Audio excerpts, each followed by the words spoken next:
Hello everyone, welcome to G hub. आज हम लोग पोसेशन के आखिरी टाइप को देखेंगे। देखिए, हमारी जर्नी बहुत ही सिंपल सेंटेंस से शुरू हुई थी, जैसे मेरे पास एक कार है, और हमने टाइप 1 करते करते टाइप 6 और आज हम लोग टाइप 7 पे आ गए। तो आप देखेंगे शुरुआत बेसिक सेंटेंस से हुई, लेकिन धीरे धीरे हमारे सेंटेंस बदलते चले गए। और आज का जो सेंटेंस है, इसमें आपको एक बहुत ही बेहतरीन बात सीखने को मिलेगी, ठीक है। लेकिन ये बात उन्हीं की समझ में आएगी जो टाइप 1, 2, 3, 4, 5, 6 यहां तक की जर्नी को कंप्लीट करते हुए यहां आए, ठीक है। आइए देखते हैं टाइप 7 क्या है।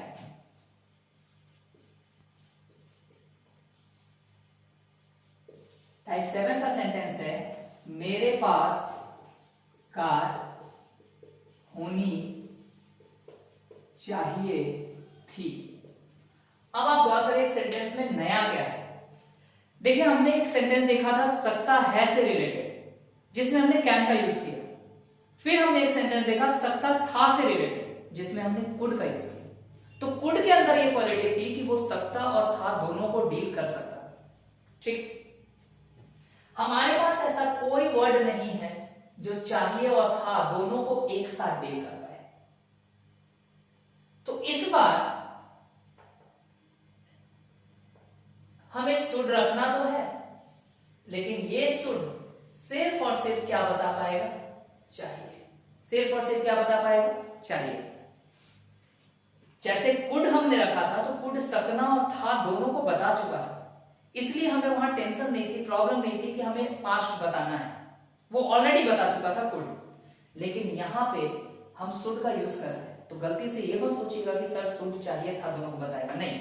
शुड टाइप 6 में भी आया, गौर कीजिए, चाहिए लगा हुआ था टाइप 6 में, हमने शुड का यूज किया।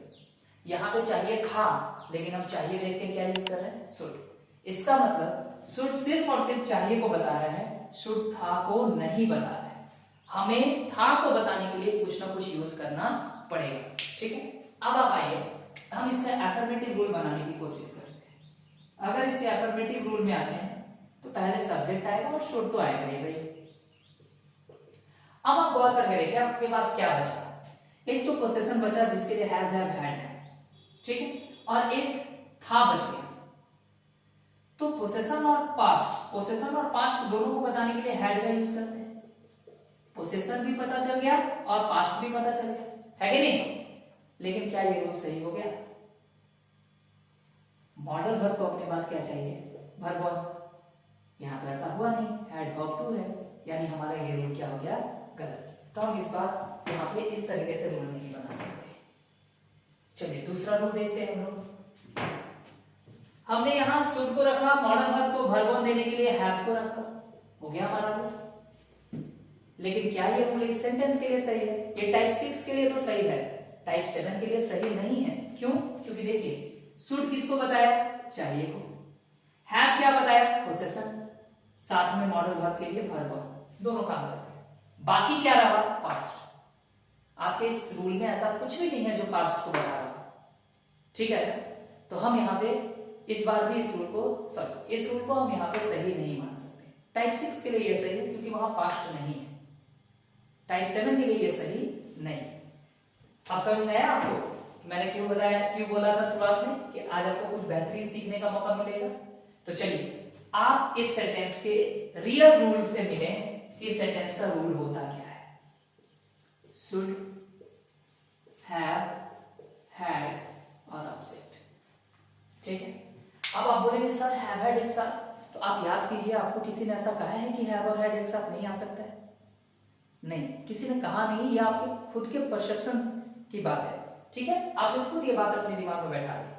अब आप गौर करके देखिए, चलिए मान लेते हैं ये रूल गलत है, तो इसको भी तो साबित करना होगा ना कि ये गलत है। ये रूल गलत क्यों है? सब्जेक्ट की वजह से तो गलत हो नहीं सकता है, सब्जेक्ट तो आएगा ही। ऑब्जेक्ट की वजह से भी गलत नहीं हो सकता है, इनकी वजह से हो सकता है। तो चलिए मान लीजिए शुड की वजह से गलत है, तो मैंने शुड को हटाया। अब आप बताएं कि मैंने जब शुड को हटाया, तो आपके सेंटेंस में चाहिए है ये बताने के लिए कोई वर्ड है यहाँ पे? नहीं। तो अगर आप चाहिए बताना चाहते हैं तो शुड का यूज करना पड़ेगा ना, ठीक है। अब मैंने माना कि ये हैव की वजह से गलत है, तो हैव को हटा दिया मैंने। जैसे मैंने हैव को हटाया, शुड को डायरेक्टली क्या मिला? हैड, यानी एक V2, वो हमें नहीं चाहिए।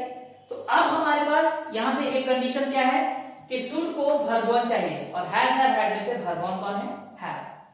अब हम लोग यहाँ से हैड को हटा देते हैं। जैसे ही हम लोग यहाँ हैड को हटाएंगे तो आप पाएंगे कि था का पता नहीं चला। उस था को बताने के लिए हम लोग क्या रखे? हैड। कुड वाले सेंटेंस में ये बात क्यों नहीं थी? क्योंकि कुड में सकता और था दोनों को बताने की क्वालिटी थी, लेकिन शुड में सिर्फ और सिर्फ चाहिए को बताने की क्वालिटी है, था को बताने की क्वालिटी नहीं है। इस वजह से हमने अलग से क्या यूज किया? हैड। तो अब आप सोचेंगे कि आप इन तीनों में से किसी को भी हटा नहीं पाएंगे, क्योंकि आप हटा रहे हैं तो रूल गलत हो जा रहा है। ठीक है ना? तो ये हमारा फाइनल हुआ रूल। अब इसका नेगेटिव, इस रूल की एक और कहानी है जो आपको जब मैं मॉडल वर्ब पढ़ाऊंगा तो समझाऊंगा। फिलहाल आज के लिए इसी तरीके से याद रखिए। सब्जेक्ट, अब देखिए दो से ज्यादा ऑक्सिलरी वर्ब, एक से ज्यादा ऑक्सिलरी वर्ब दिख रहा है ना? तो ऐसे कंडीशन में हम लोग सबसे पहले वाले को मानते हुए ऑक्सिलरी वर्ब का काम करते हैं। ठीक है? कभी भी एक सेंटेंस में एक से ज्यादा ऑक्सिलरी के लिस्ट वाले शब्द अगर दिखने लगे तो परेशान मत होइएगा, जो पहले होगा उसी को ऑक्सिलरी मानिएगा। ठीक है?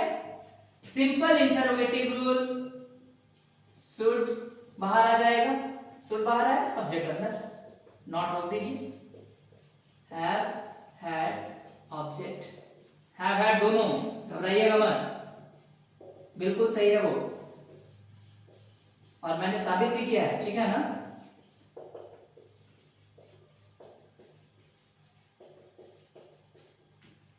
कंडीशनल इंटरोगेटिव क्वेश्चन वर्ड देकर के यूज करेंगे हम लोग। शुड,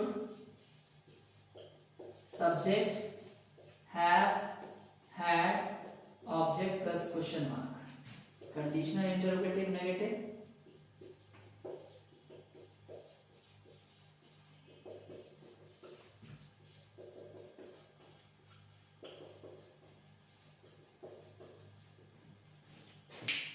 ठीक है? अब हम लोग इस एग्जांपल को बनाएंगे। मेरे पास कार होनी चाहिए थी, I should have had a car. ठीक है? I should have had a car. अब सोचिए, मेरे पास कार नहीं होनी चाहिए थी, I should not have had a car. Should I have had a car? Should I not have had a car? Why should I have had a car? Why should I not have had a car? ठीक है? तो ये बातें आप समझ लें कि possession का जो टाइप 7 है वो टाइप 1 के कंपैरिजन में बहुत आगे है। इसलिए आपको टाइप 1, 2, 3, 4, 5, 6 पढ़ते हुए जब आप यहाँ आएंगे तो आप इस रूल को इजीली समझ सकते हैं। फिर से देखिए, शुड का काम है चाहिए बताना, हैव का काम है मॉडल वर्ब के लिए वर्ब 1 और पोसेशन को बताना, और हैड का काम है पास्ट को बताना। फिलहाल आप इस रूल को अभी ऐसे समझेंगे, लेकिन इस रूल की और गहराई है जो मैं आपको मॉडल वर्ब में समझाऊंगा। ठीक है? चलिए मिलेंगे अगले वीडियो में इससे रिलेटेड प्रैक्टिस वाले सेंटेंसेस के साथ, है ना? Thank you everyone, have a good day.